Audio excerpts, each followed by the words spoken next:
All right, welcome back. Finally getting a chance to do a few videos. We've been pretty busy, had a lot of other stuff going on. Some of you have seen some of that crap that's going on. We're trying to get that straightened out. But anyway, local gentleman came in, brought me, 4 radios, an amplifier, okay?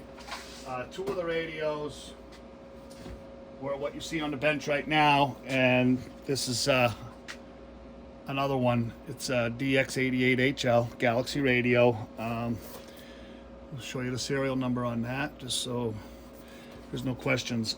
This one we've already gone through. Frequency counter was not working. Also, the frequency was jumping between 24 and 27 megahertz. We got that all straightened out. Tuning the line, it's working real well. It didn't have any other modifications done to it whatsoever. So that one was not in that bad a shape, other than the frequency counter issues and the frequency. This one here, it's kind of a different story. Frequency counter, everything works on it. Just a note, and I'll note this later on. If you have one of these older radios, maybe even some of the new ones, if you're not talking on sideband or anything and you're not really worried about the frequency counter, shut it off, because it creates a lot of heat, okay?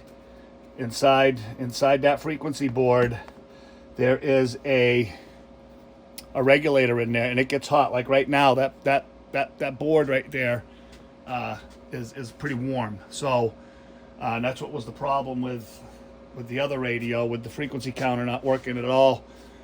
We actually had to pull that board out and actually pull it apart, get to the back side of the board, and replace a couple components that were fried on it. So they get hot. They get really, really hot. So if you don't need the frequency counter, if you have the option to shut your frequency counter off on these radios, I suggest shutting them off, okay? Anyway, this one here, I just want to show you what it's doing, and then we'll show you why it's doing what it's doing. So somebody put in what's better known as an NPC mod, okay? Which is absolutely no good for these radios. I'll show you why, okay? Normally, the regular, if it's done right, with the radio and low power, the NPC should not really shouldn't flat top. You should have nice round tops, okay? Some of the rest of it looks kind of ugly. So this one here is flat topping. I guess I should back up a little bit. So on low power, it should have nice rounded tops, kind of ugly valleys, but anyway, not horrible. And high, when these guys put these NPC mods in here, when you go to the high side of the power, things go crazy. Unless you back that high power dead key down, which basically you have to come down pretty close to what your low dead key is. So kind of makes the high power and the option of having high and low power kind of throws it out the window. So anyway, let's just show you what it's doing, what it looks like, just so you'll know. Okay, that's on high power right there. Okay, 1 kilohertz tone, high power, absolutely no modulation whatsoever. That's mic gain all the way up.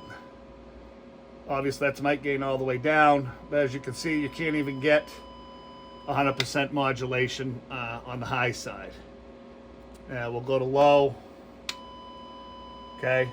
So what they call NPC, what you're doing is a positive peak expansion, but it's not being done the proper way.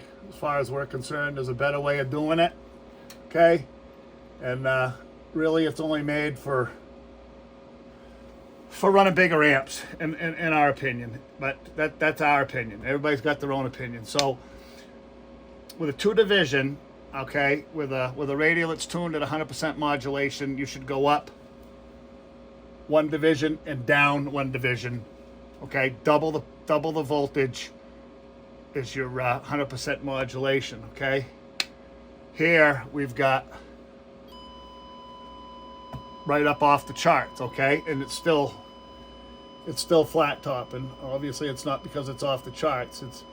So that is definitely positive peak expansion, and the reason I call it a positive peak expansion and not a negative peak compression, because you can't compress the negative peaks. Once you get those peaks down to where they're just touching, just before they're touching, 100% modulation, you can't compress them any more than they've, even if you flatlined your negative peaks, you can't compress them any more than zero. Zero is zero. So it's really a positive peak expansion. But anyway, whole nother discussion for another day. So let's just take a look inside the radio, and I'll just show you what's going on. Just upon a quick inspection, I don't see anything clipped out of the radio. But what's going on the backside here is, I want to get this in the light so you can see it well. This is your negative peak compression, or positive peak expansion, whatever you want to call it. Now, most guys do a lot better job at it than this. There's nothing protecting this. I mean, chances of it falling down and touching something are slim to none, but at least some of the guys put shrink tube on it to keep it from shorting anything out. Right here, I'm gonna say this is a modulation modification right here. I'm assuming, because it is right there at TR32. So we're gonna check that, probably eliminate that. Also, something going on over here. I'm not sure if that's stock or not. I doubt it.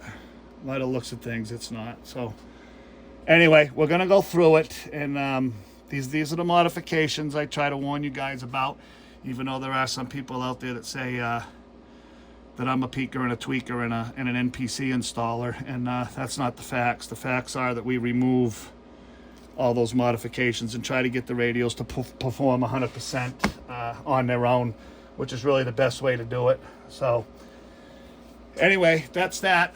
Galaxy DX88HL. Positive peak expansion done to it, or negative peak compression, whatever you want to call it, NPC. Everything else looks good, like I said. With just a quick inspection over it, doesn't look like anything's been clipped out of it. Again, we're going to go through that again. We'll get it all tuned and aligned. We'll get the biases set. You know, when you do bias, especially on a sideband, you definitely do it by the amperage, and you remove the jumper. Okay, some people call it a mirror board. It's actually a jumper, not an RF shield. Okay, I know there's one gentleman out there calling it an RF shield. That's not an RF shield. This is an RF shield, okay, around the frequency counter.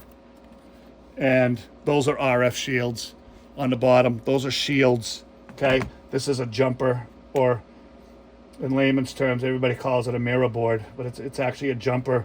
Connects the voltage rail to the final section of the radio. So anyway, we're going to do all that. We're going to go through all the solder joints on it underneath the microscope, check every single solder joint, get everything all intact. Obviously, it's transmitting and receiving just fine. But again, we still, we don't willy-nilly just a section here and a section there of where radios mostly fail under cold solder joints. There could be a cold solder joint anywhere on the board. So we go through it under a microscope, mark all the questionable solder joints, resolder them, make sure everything's nice and tight, and then we start the alignment and the tune. So anyway, we'll be doing a follow-up on this one, and the other one I'll probably just incorporate into that video, and I'll probably just grab a parts radio off the bench to show you, because the frequency counter board's a little different in each radio. So we'll just show you the difference there, and they'll both be up and running mint very shortly. Okay, so we'll see you on the next video. Catch you later. Thanks for watching.